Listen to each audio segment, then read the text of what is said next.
Thank you, Mr. President, for affording me the honour to speak in this august chamber, this bastion of free speech. This is an extremely important motion, and the fact that it is controversial does not mean that we should ignore it, but rather demands that we should debate it as openly as possible. It is important because the world faces an unprecedented refugee crisis. 2023 sees more than 100 million people around the world displaced and on the move. From Ukraine to Sudan, Afghanistan to Yemen, conflict is driving people from their homes at an unprecedented level. I would ask you then, honourable members, one very simple question. Could the Tory party cause all this? Now, the opposition accepts that the Conservative Party is far from perfect.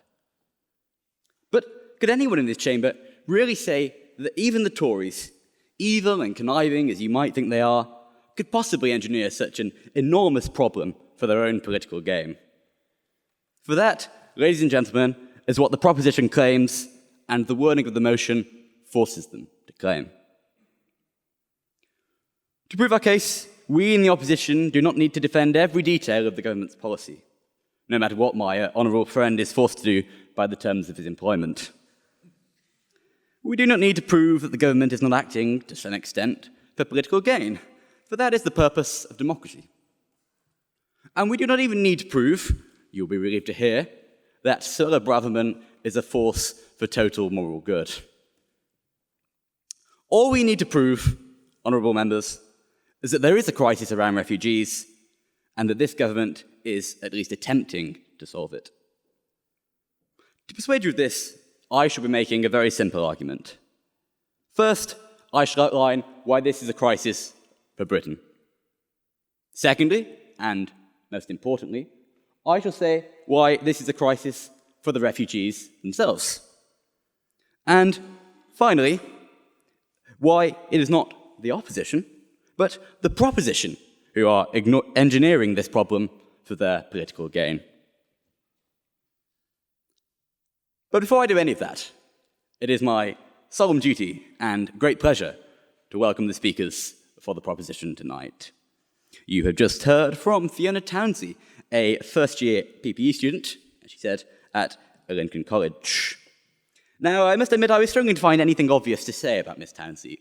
I note that as a member of the union's appointed press and sponsorship committee, she has never, for example, run for election.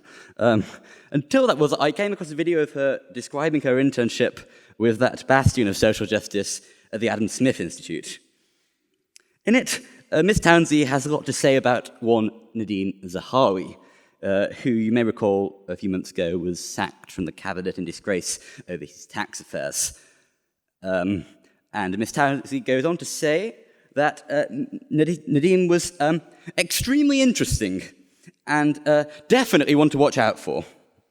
So given that Miss Townsey seems to enjoy defending the indefensible, I wonder if she might not migrate to this side of the House during the debate tonight. Next, you will hear from James Wilson, Director of Detention Action and a leader of protests against the government's Rwanda policy. And given that Mr. Wilson took his degree from the University of Stirling and has now come to Oxford to be with us, it is no wonder that he is defending those who would travel long distances in search of a better life.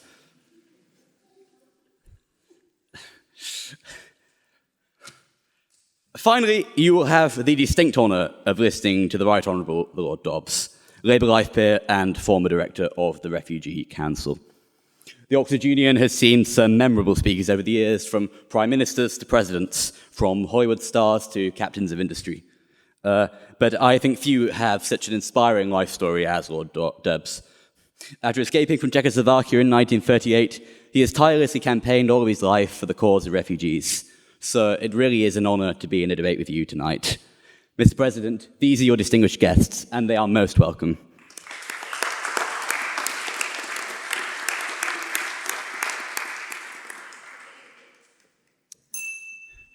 Now, to begin with, I'm going to lay out a few facts. In 2019, 1,800 people crossed the English Channel illegally in so-called small boats.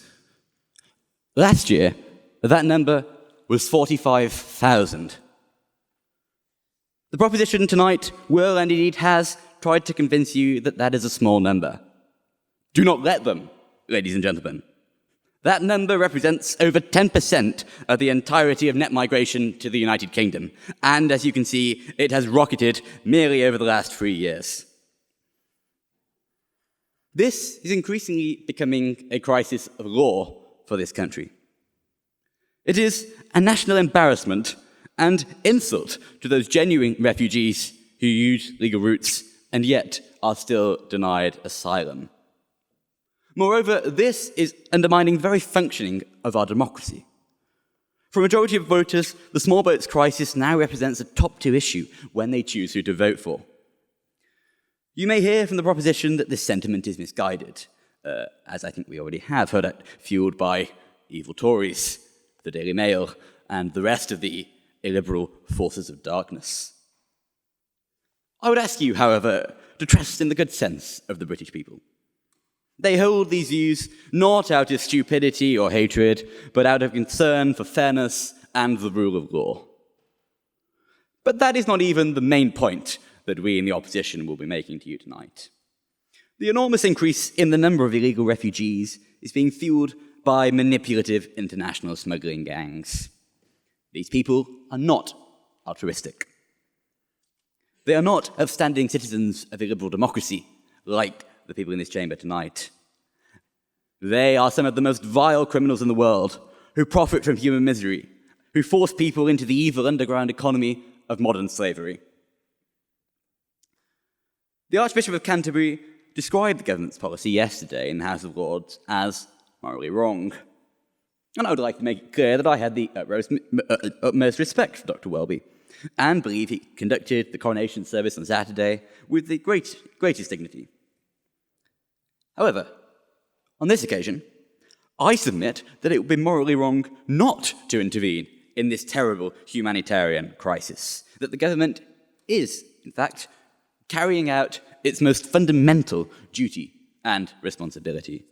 Now, Fiona makes the point that this is a supply and demand issue. And what I would say that, as I outlined in the beginning, there are over 100 million refugees in the world today. Compared to most countries in the world, compared to most countries in the world today, Britain is a pretty good place to be. Therefore, the demand really is, no matter what policies we engage in, unquenchable. You will hear the proposition talk tonight much about the Rwanda policy. Let me tell you that I personally, as a Conservative, have doubts about whether this will work. In fact, I found many aspects of Conservative policy in the past distasteful. Sorry about this. Such as the so-called hostile environment under Mrs. May. And in fact, the Windrush scandal, I think, was a disgrace for the entire British administrative state. But the point is that the government is now at least trying to solve this terrible crisis. Those across from me tonight have and will talk about alternative solutions, international aid, safe and legal routes. Ladies and gentlemen, we in the opposition are not arguing against any of these things.